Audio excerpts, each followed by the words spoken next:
औज़ुबिल्लाहिमिनश्शैतानिर्रजीम बिस्मिल्लाहिर्रहमानिर्रहीम। अस्सलाम वालेकुम स्टूडेंट्स, हाउ आर यू। उम्मीद है आपने पिछले लेक्चर्स को अच्छी तरह स्टडी किया होगा। हम उसी टॉपिक को आगे बढ़ाते हैं जो टॉपिक हमने लास्ट लेक्चर के अंदर पढ़ा था।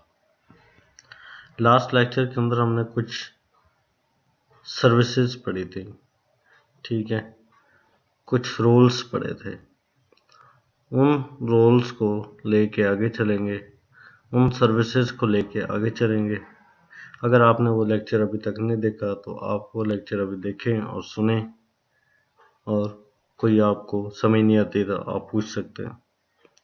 वीडियो को सब्सक्राइब चैनल को सब्सक्राइब करें, वीडियो को शेयर करें, लाइक करें और कमेंट ज़रूर करें।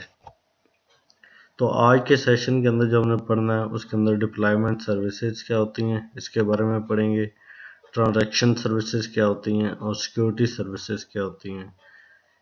ये services Java two Enterprise Edition के अंदर क्या होती हैं इनके बारे में हम देखेंगे।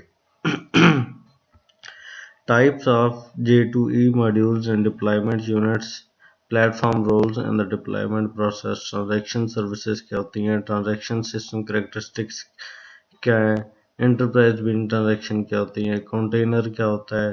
कंटेनर के बारे में आपको पहले बताया हुआ है, आप पिछले लेक्चर देख सकते हैं। Container manage versus beans manage transaction क्या होती हैं, सिक्योरिटी सर्विसेज क्या होती हैं। ये सारी सर्विसेज जो हैं वो जावा टू एंटरप्राइज एडिशन के अंदर अवेलेबल है, ठीक है। आप जो है ना वो इसको यूज़ कर सकते हैं। कैसे यूज़ कर सकते हैं पहले हम देखेंगे ये होती क्या क्या। डिप्लॉयमेंट सर्विसेज डिप्लॉयमेंट का आपको पहले भी बताया। डिप्लॉयमेंट क्या होता है कि जब आप कोई चीज़ बना लेते हैं उसको जाके इंस्टॉल करना उस एनवायरनमेंट के अंदर, या उस एनवायरनमेंट के अंदर उसको एग्जीक्यूट करना, चलाना, इसको कहते हैं डिप्लॉयमेंट, ठीक है। तो डिप्लॉयमेंट सर्विसेज क्या होती हैं, वो सर्विसेज जो आप जब आप किसी सिस्टम को डिप्लॉय करते हैं, इंस्टॉल करते हैं, उसके दौरान ये इंस्टॉल करना या डिप्लॉय करना ही एक सर्विस है। तो J2EE के अंदर ये कैसे सर्विस दी जाती है, allow components and applications to be customized at the time they are packaged and deployed, ठीक है। कंपोनेंट्स जब भी सिस्टम आपको पता है बनता है उसके अंदर काफ़ी सारे सेक्शन होते हैं, काफ़ी सारे मॉड्यूल्स होते हैं। हर मॉड्यूल का, हर सेक्शन का एक अपना फंक्शनैलिटी होती है। तो हम उस एक सिंगल फंक्शनैलिटी को भी इम्प्लीमेंट कर सकते हैं, और एक सिंगल फंक्शनैलिटी जो है पैकेज जो है उसको कह रहे हैं, या फंक्शन कह लें, टास्क कह रहे हैं, उसको हम कस्टमाइज करके उसको एक किसी भी सिस्टम के अंदर उसको डिप्लॉय किया जा सकता है, ठीक है।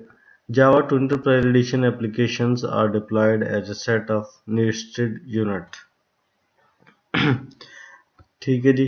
नेस्टेड यूनिट के अंदर भी जावा टू एप्लीकेशन जो है वो ऐड किए जा सकते हैं। नेस्टेड यूनिट का मतलब ये है कि आपने कोई पहले से कोई बनाया हुआ फंक्शन, ठीक है, उस फंक्शन के अंदर आप उसकी नई चीज़ ऐड कर रहे हैं, ठीक है। वो है कोई और फंक्शन लेकिन उसको आपने किसी इस फंक्शन के अंदर ऐड कर दिए, तो ये नेस्टेड फंक्शन होंगे। नहीं, फंक्शन के अंदर फंक्शन जो होता है उसको नेस्टेड फंक्शन कहते हैं। या एक यूनिट आपने बनाया तो उस यूनिट के अंदर आपने कोई और चीज़ ऐड कर दी है, तो ये क्या होगा जी, नेस्टेड यूनिट। हर यूनिट जो है उसकी अपनी एक फंक्शनलिटी होती है, अपना उसका मकसद होता है। डिप्लॉयमेंट डिस्क्रिप्टर, जो भी यूनिट है उसके लिए उसको डिप्लॉय कैसे करना उसके लिए एक डिटेल लिस्ट मौजूद होती है। List of application modules and information how to customize J2EE services like transaction, security, etc। जो भी आपका जो यूनिट है वो उसके अंदर क्या क्या हो सकता है, एक तो उसके डिप्लॉयमेंट्स डिस्क्रिप्टर होगा, यानी इसको आपने डिप्लॉय किस तरह करना है। जब आपने इसको डिप्लॉय करना है तो इसके लिए कौन कौन सी सर्विसेज चाहिए, कौन कौन सा ऑपरेटिंग सिस्टम चाहिए, कौन सा एनवायरनमेंट चाहिए, कैसी सिक्योरिटी होनी चाहिए, क्या ट्रांजैक्शन इसके अंदर हो सकती हैं। और XML based text file, how to assemble and deploy application in specific environment, ठीक है जी। अगर कोई स्पेसिफिक एनवायरनमेंट है उसके लिए क्या इंस्ट्रक्शन है वो इस टेक्स्ट फाइल के अंदर गिवन होती हैं, ठीक हो गया। इसके बाद आते हैं deployment service, deployment unit. J2EE application contain one or more modules and deployment descriptor, ठीक है। तो एप्लीकेशन जो है उसके अंदर जो है एक मॉड्यूल भी हो सकता है और उससे ज़्यादा मॉड्यूल भी हो सकता है, और जितने मॉड्यूल होंगे हर एक का अपना एक डिस्क्रिप्टर होता है, डिप्लॉयमेंट डिस्क्रिप्टर। डिप्लॉयमेंट डिस्क्रिप्टर क्या है ये आपको पहले बता दिया, ठीक है।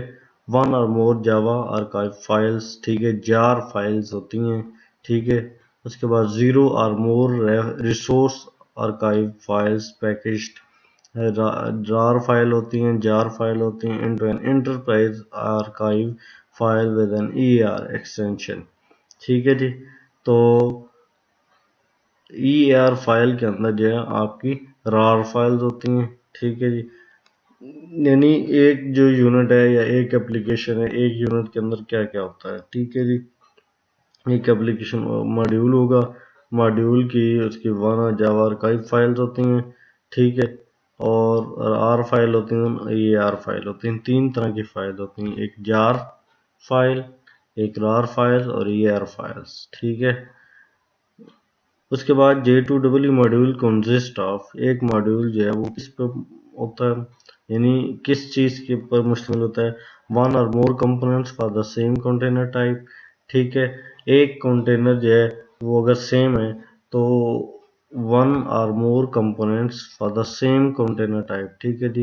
एक ही कंटेनर, जब कंपोनेंट डिफरेंट होते हैं एक कंटेनर के अंदर, अगर वो ये मुख्तलिफ कंपोनेंट पड़े हैं तो इसका मतलब वो सेम कंपोनेंट है, मतलब कुछ कुछ डिफरेंस है उनके अंदर, कुछ फंक्शनलिटी है। पहले भी आपको बताया था कंटेनर के अंदर उससे रिलेटेड ही चीज़ें रखी जाती हैं, ठीक है। One component deployment descriptor of that type, one component deployment descriptor of that type, जो भी आपको कंपोनेंट है उससे रिलेटेड उसका डिस्क्रिप्टर जो है वो उसके अंदर मौजूद होता है। A module without deployment it can be deploy as stand alone module, यानी कि आप ऐसा मॉड्यूल जो है वो उसका डिस्क्रिप्टर मौजूद नहीं, आप उसको ऐड करना चाहते हैं तो वो भी कर सकते हैं, लेकिन वो स्टैंड अलोन मॉड्यूल होगा, आप उसको उसके अंदर जो है वो डिस्क्रिप्शन नहीं गिवन होती। फिर आता है जी डिप्लॉयमेंट सर्विसेज। डिप्लॉयमेंट यूनिट क्या होता है, there are three types of J2EE modules, EJB modules, web modules और रिसोर्स एडाप्टर मॉड्यूल्स क्या होते हैं, और एप्लीकेशन क्लाइंट मॉड्यूल। सबसे पहले EJB module, enterprise Java bean modules के अंदर होते हैं, contain क्लास फाइल्स और enterprise java beans and enterprise java bean descriptor package in jar file. पहले हमने पीछे पढ़ा था जो एप्लीकेशन होती है उसके अंदर क्या क्या होता है, एक जार फाइल होती है, रार फाइल होती हैं और EAR फाइल होती हैं, ठीक है। अब वो थोड़ी और डिटेल से बता रहा है कि जो जार फाइल है इसके अंदर क्या होता है। जार फाइल जो है इसके अंदर क्लासेस होती हैं, यानी जो प्रोग्रामिंग की होती है उसके अंदर ना एक क्लासेस बनती हैं, मतलब उस क्लासेस के अंदर मुख्तलिफ फंक्शन बनाए जाते हैं, ठीक है। और फिर उस क्लास का एक ऑब्जेक्ट क्रिएट होता है, ठीक है। फिर आपने जब भी कोई उस क्लास का कोई भी फंक्शन जो है उसको कॉल करना है तो आप जो है वो उस ऑब्जेक्ट का नाम लिखेंगे, ठीक है। और सब्जेक्ट के थ्रू जो है वो आप उस क्लास के किसी भी फंक्शन को कॉल कर सकते हैं। तो ये सारी जो एक क्लासेस हैं वो सारी एक फोल्डर के अंदर होती हैं, उसको कहते हैं जार फाइल, ठीक है जी। एक पैक्ड इन जार फाइल्स, ठीक है। और उसके बाद होते हैं वेब मॉड्यूल। वेब मॉड्यूल्स के अंदर contain JSP, servlet, GIF, HTML files along with web development deployments descriptor files are packed in jar files .war,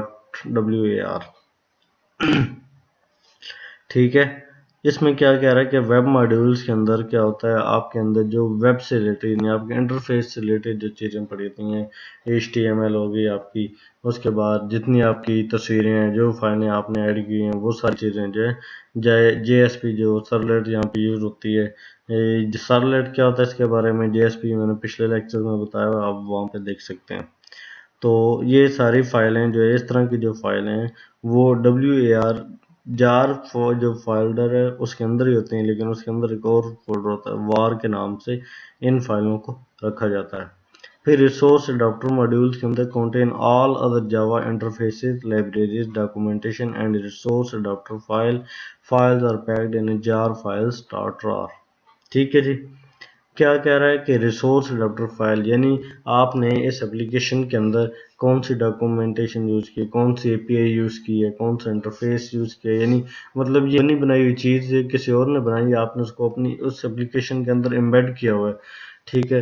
इसको कहते हैं रिसोर्स अडेप्टर, यानी कोई और चीज़ आपने यूज़ की। तो इस तरह की जो चीज़ें होती हैं जो हम दूसरों की बनी हुई अपनी एप्लीकेशन के अंदर यूज़ कर रहे हैं, वो भी जार फोल्डर के अंदर होती हैं, लेकिन वो किस एक्सटेंशन के अंदर पड़ी होती हैं, रार फोल्डर के अंदर। Application client module contain class files and application client descriptor are packed in jar files with jar file। ठीक है, एप्लीकेशन मॉड्यूल जो हैं इसके अंदर जितनी क्लासेस हैं, ठीक है, वो सारी जार फाइल के साथ होती हैं। उसके बाद आ गया platform roles and deployment services.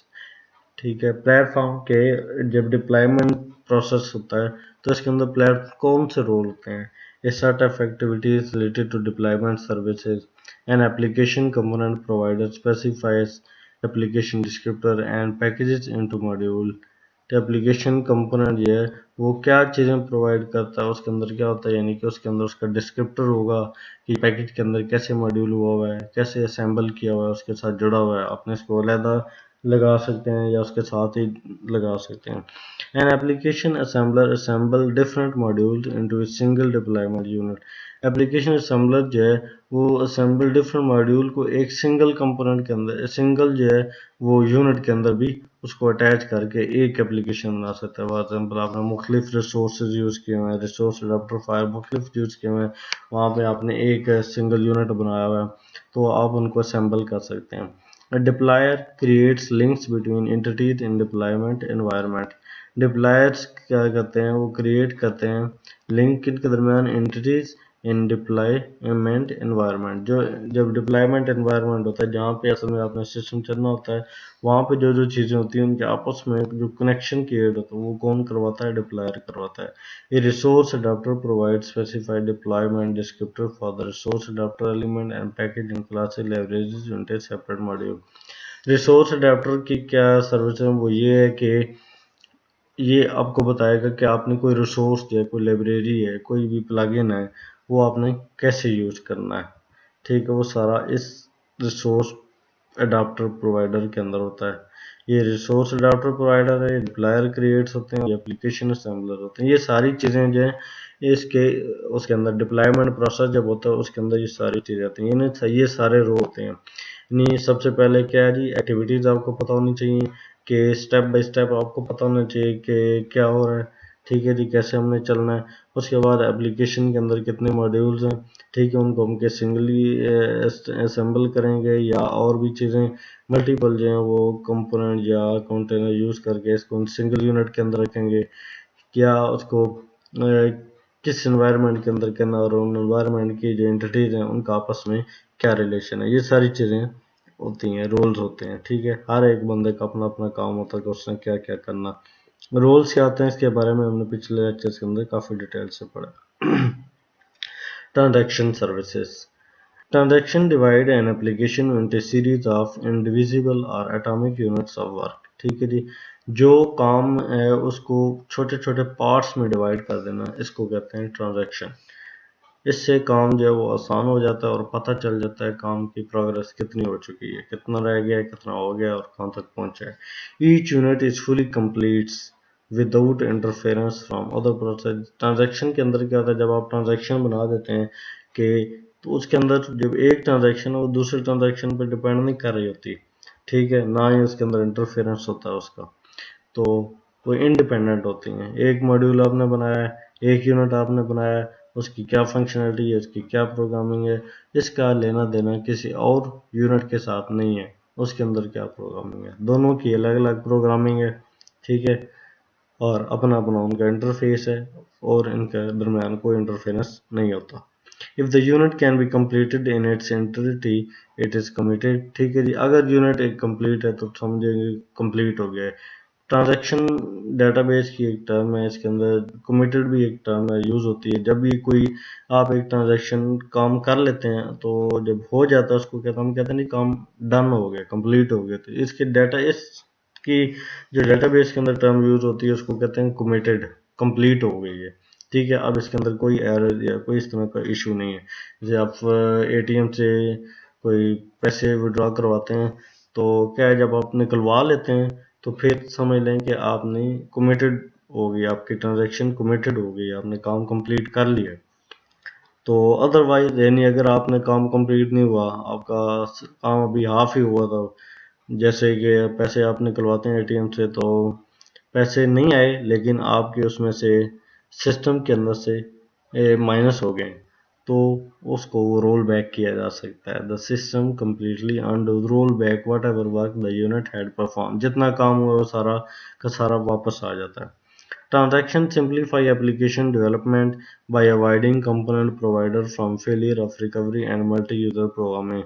Transaction जो है वो हमारा जो एप्लीकेशन है डेवलपमेंट, उसको उसकी इम्प्लीमेंटेशन जो है उसको आसान कर देती है। उससे फेलियर के जो चांसेस होते हैं किसी भी एप्लीकेशन के या फंक्शन के, वो थोड़े रह जाते हैं। ट्रांजैक्शन सिस्टम है the following characteristics. Transaction system जो है इसके अंदर यानी कि वो ट्रांजैक्शन के हिसाब से हमने सारा काम करना, तो उसकी क्या फादियत है। J2EE ट्रांजैक्शन और फ्लैट, नो चाइल्ड ट्रांजैक्शन, यानी फ्लैट होंगे। चाइल्ड का मतलब ये नहीं है कि आपका जब पेरेंट चल रहा है तो चाइल्ड उस पेरेंट पे डिपेंड कर रहा है, ऐसा नहीं होगा। या पेरेंट जो है वो चाइल्ड पे डिपेंड कर रहा है, चाइल्ड कंप्लीट होगा तो पेरेंट कंप्लीट होगा, क्लोज होगा।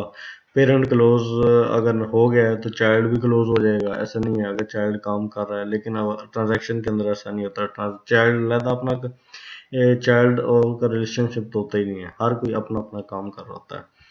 J2EE platform implicitly handle many transaction details, ठीक है जी, बहुत सारी ट्रांजैक्शन की डिटेल्स भी हैंडल कर रहा है।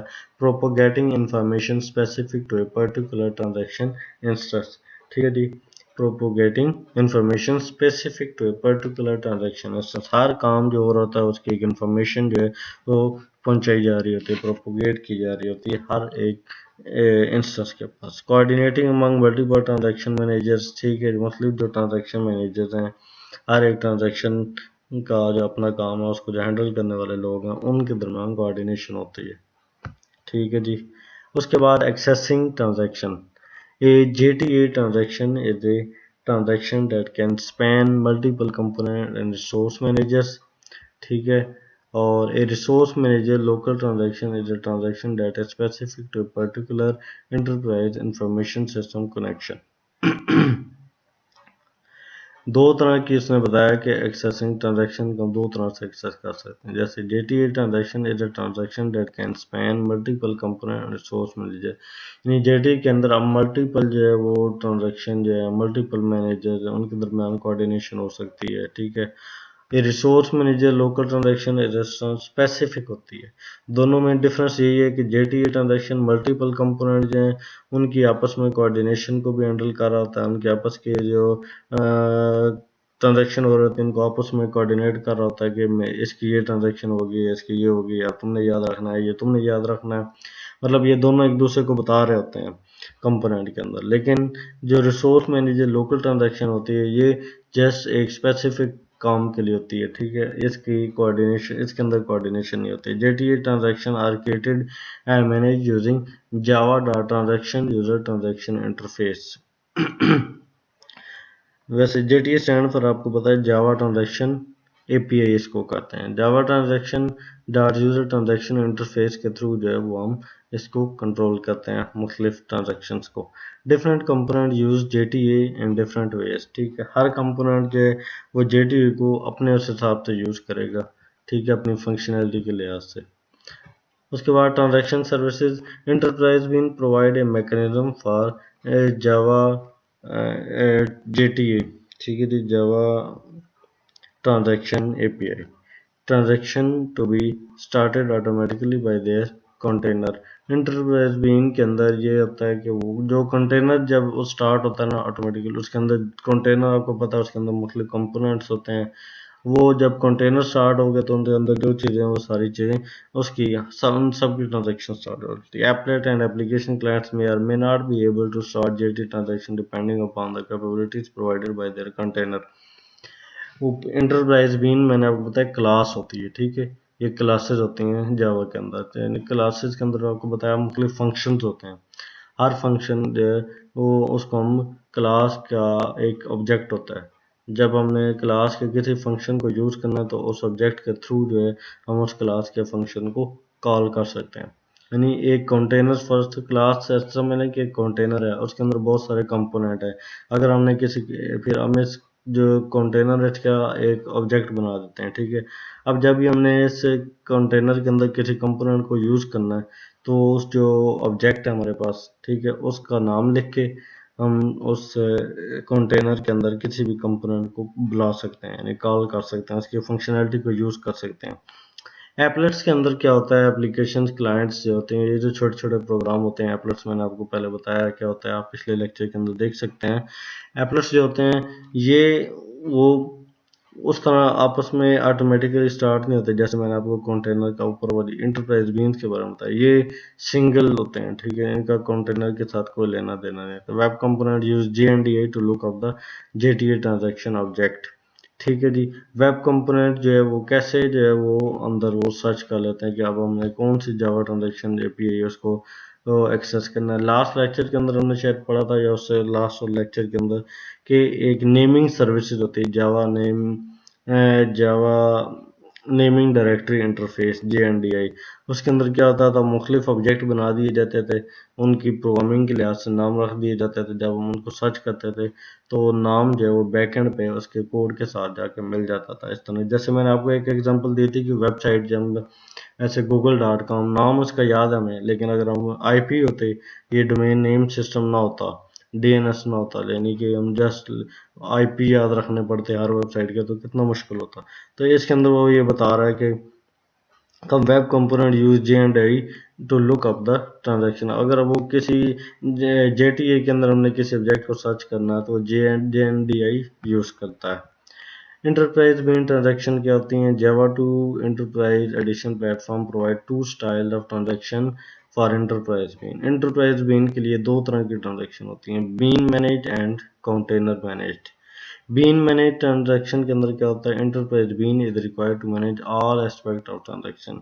इंटरप्राइज बीन मैंने आपको पहले बताया क्लास होती है, वो उसके all aspects of the transaction, transaction के जितने एस्पेक्ट्स हैं वो हैंडल करता है। क्या एस्पेक्ट्स हैं ट्रांजैक्शन के, क्रिएटिंग द ट्रांजैक्शन ऑब्जेक्ट, जब भी ट्रांजैक्शन क्रिएट करनी है उसके object, explicitly the starting transaction, completing the transaction, either rolling back or completing all the updates, ठीक है। ट्रांजैक्शन में यही समझ लें, क्रिएट, अपडेट, डिलीट, ठीक है, तीनों जो एस्पेक्ट्स हैं ये ट्रांजैक्शन के। तो enterprise is required to manage all the aspect of transaction. Bean manage के अंदर क्या होता है कि आपकी जो ट्रांजैक्शन है उसके लिए इंटरप्राइज बीन EB चाहिए होता है, enterprise bean. Container management transaction के अंदर क्या होता है, EJB container handle transaction management. Container perform the transaction based on the application assembler's deployment instruction. EJB container handle transaction management. Container perform the transaction based on the application assembler deployment instruction. इसके अंदर एक container जो है उसकी अपनी instruction होती है कि इसको कैसे डिप्लॉय करना, और उसके अपनी ट्रांजैक्शन होती है, ठीक है। कंटेनर के अंदर, बीन के अंदर मैंने आपको एक बीन जो है उसके अंदर काफ़ी कंटेनर हो सकते हैं, ठीक है। जब बीन जो है वो अंदर जो भी काम होगा वो अंदर सारे उसके कंटेनर के अंदर कंपोनेंट इस तरह होगा। लेकिन यहाँ कंटेनर के अंदर क्या होता है, जैसे कंटेनर बेस ट्रांजैक्शन होती है वो एक ही कंटेनर को मैनेज कर रही होती है। Both stateful and stateless session beans can use their either container or bean manage transaction but not both, ठीक है जी। आप सेशन यूज़ कर सकते हैं, सेशन भी हमने लास्ट लेक्चर्स के अंदर पढ़ा हुआ है कि इन कंटेनर मैनेज ट्रांजैक्शन के अंदर यूज हो सकता है या बीन मैनेज के अंदर वो यूज हो सकता है। सेशन दो तरह के, स्टेटफुल या स्टेटलेस, लेकिन दोनों में से एक ही यूज़ कर सकते हैं, बट नॉट बोथ, ठीक है, दोनों ने यूज़ कर सकते हैं। Enterprise bean transaction, the application component provide decides the type of the transaction used by the enterprise bean। तो हमने specify in bean their attributes and deployment descriptor. तो ये हमने कैसे डिसाइड करना है कि हम क्या यूज़ करें, कौन सा कंटेनर मैनेज ट्रांजैक्शन यूज़ करें या बीन मैनेज ट्रांजैक्शन यूज़ करें। तो ये सारे हमारा जो डिस्क्रिप्टर होता है ना, उसके अंदर ये सारी चीज़ें गिवन होती हैं। उसके बाद आती है सिक्योरिटी सर्विस। जैसी बात है, जब आपने एप्लीकेशन बनानी है जो भी है उसको सिक्योर भी रखना है, तो security services are design to ensure that resources are access only by the user authorized to use them. Security services यही होती हैं जो आपने एप्लीकेशन बनाई उसको सिर्फ वही लोग एक्सेस कर सकेंगे जो ऑथराइज्ड हैं, ठीक है। तो ये जो ऑथराइजेशन होती है इसके अंदर भी दो स्टेप्स होते हैं। दो स्टेप, एक को कहते हैं ऑथेंटिकेशन और एक को कहते हैं ऑथराइजेशन। ऑथेंटिकेशन और ऑथराइजेशन दोनों में डिफरेंस है। ऑथेंटिकेशन, ये क्वेश्चन भी आ सकता है आपके शॉर्ट क्वेश्चन के, what is the difference between authentication and authorization. Authentication के अंदर an entity must establish its identity through identification authentication, यानी कोई भी जो आदमी है, बंदा है, जो भी यूज़र है, ठीक है, वो किस तरह जो है सिस्टम को वो बताएगा कि जी मैं वाकई ऑथेंटिकेटेड बंदा हूँ, ठीक है जी। तो कैसे बताएगा? वो अपना यूज़र नेम बताएगा, अपना पासवर्ड बताएगा, या कोई और चीज़, अपना फिंगरप्रिंट बताएगा, कुछ चीज़ जो है वो शो करेगा, पता चलेगा वाकई आप ऑथेंटिकेटेड, आप पाकिस्तानी हैं जी, दिखाएं, कैसे माने आप पाकिस्तानी, आप आईडी कार्ड दिखाएं, ठीक है, तो आईडी कार्ड दिखाएंगे। It typically does so by providing authenticating data entity that can be authenticated is called a principal. A principal can be user or another program, ठीक है जी। एंटिटी कोई भी हो सकती है, यूजर हो सकता है, प्रोग्राम हो सकता है, कुछ भी हो सकता है। ऑथेंटिकेशन की आपको समझ आ गई। Authorization, when an authenticated principal try to access any resource, ठीक है जी, मान लिया पाकिस्तानी हैं, ऑथेंटिकेशन आपने करवा दिया, अब आप ये बताएं आपके पास ऑथराइजेशन है कि आप ये चीज़ यूज़ कर सकते हैं कि नहीं। आपने देखा होगा पाकिस्तान के अंदर जैसे फ़र्ज करने के लिए आप पाकिस्तानी हैं, अब ये तो नहीं है कि आप हर पाकिस्तानी वज़ीर आज़म बन जाएगा, तो उसके लिए आपके पास कुछ जो है ना रिसोर्स होनी चाहिए, एबिलिटी होनी चाहिए, ठीक है, वो, या आपके पास वो रिस्ट्रिक्शन नहीं है, वो क्या कहते हैं, प्रिविलेजेस नहीं है। Authorization, when an authenticated principal try to access an resource, it is decided either it can access or resource or not, यानी उस चीज़ को आप एक्सेस कर सकते हैं या नहीं कर सकते, वो आगे चेक करेंगे। पहले तो आप ऑथेंटिकेट करवाएंगे आप वैलिड यूज़र हैं कि नहीं, जब पता चल जाएगा आप वैलिड हैं, फिर आप बताएंगे कि आप उसको एक्सेस कर सकते हैं या नहीं कर सकते, ठीक है। क्योंकि आपको मैंने बताया था रोल होते हैं सिस्टम, जैसे फेसबुक ग्रुप की एग्जांपल दी थी मैंने, एक एडमिन होता है और एक वो होता है मॉडरेटर होता है। सबसे पहले आपने लॉगिन होना है, यूज़र नेम पासवर्ड देकर, वो आपकी ऑथेंटिकेशन होगी। उसके बाद अगर आप मॉडरेटर भी नहीं है, एडमिन भी नहीं है, जस्ट ग्रुप के मेंबर हैं और किसी मेंबर को डिलीट करने लगते हैं, तो आप देखेंगे कि आप डिलीट नहीं कर सकेंगे। क्यों नहीं डिलीट कर सकेंगे? क्योंकि आपके पास ऑथराइजेशन ही नहीं है, ठीक है, आपके पास अथॉरिटी नहीं है कि आप उसको डिलीट कर सकते हैं। तो ये आपको उम्मीद है समझ आ गई होगी ऑथेंटिकेशन ऑथराइजेशन की। सिक्योरिटी मेथडोलॉजी, सिक्योरिटी अब ये इम्प्लीमेंट कैसे होती है। Container provide to security method, container जो हैं वो दो तरह की सिक्योरिटी देते हैं, डिक्लेरेटिव सिक्योरिटी और प्रोग्रामेटिक।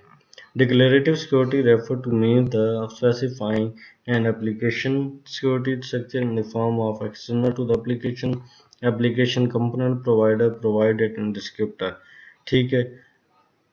डिक्लेरेटिव के अंदर क्या होता है, कोई डिस्क्रिप्टर जो होता है वो आपको डिस्क्राइब करेगा सारा कि आपने कैसे सिक्योरिटी लगानी है, या एक्सटर्नल कोई एप्लीकेशन है उसको साथ आप एम्बेड करके अपनी सिक्योरिटी को इनहेंस कर सकते हैं।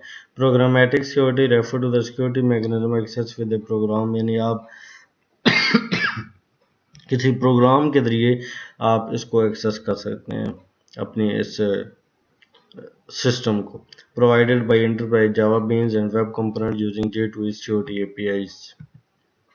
ऑथेंटिकेशन की मजीद detail, web client provide authentication data to web component using, web client जो हैं जो यूज़र होते हैं वेबसाइट्स के ऊपर जाते हैं, वो कैसे ऑथेंटिकेशन डाटा देते हैं, किस तरह HTTP basic authentication, user name आप पासवर्ड पहले बताया, यूज़र पासवर्ड देते हैं, या डाइजेस्ट ऑथेंटिकेशन होती है, user name password but encrypted format होता है, फॉर्म बेस हो सकते हैं, आपके पास यूज़र नेम वो फॉर्म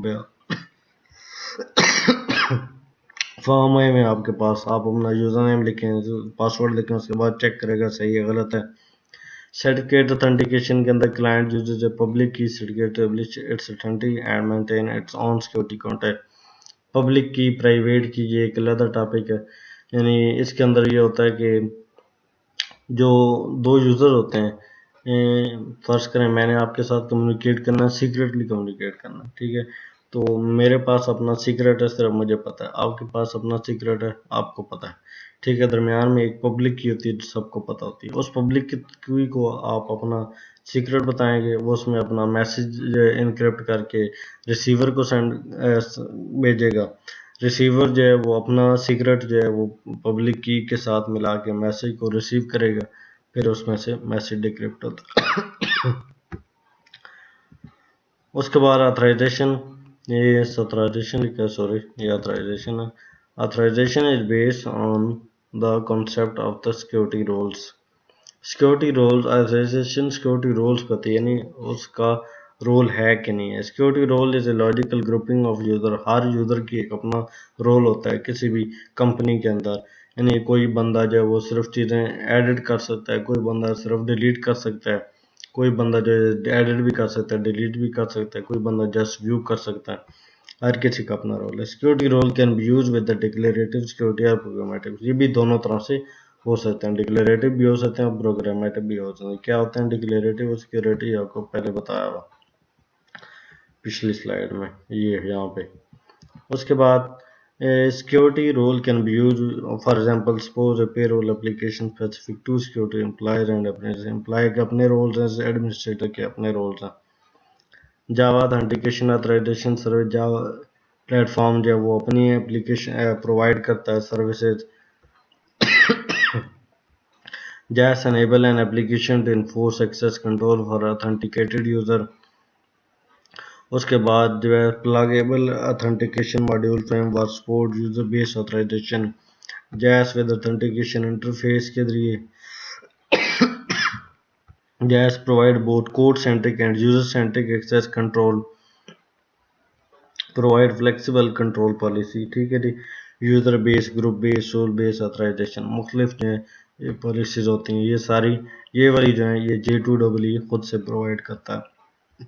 उसके बाद वीडियो देखने का शुक्रिया। कोई चीज़ समझ नहीं आई तो आप कमेंट में पूछ सकते हैं।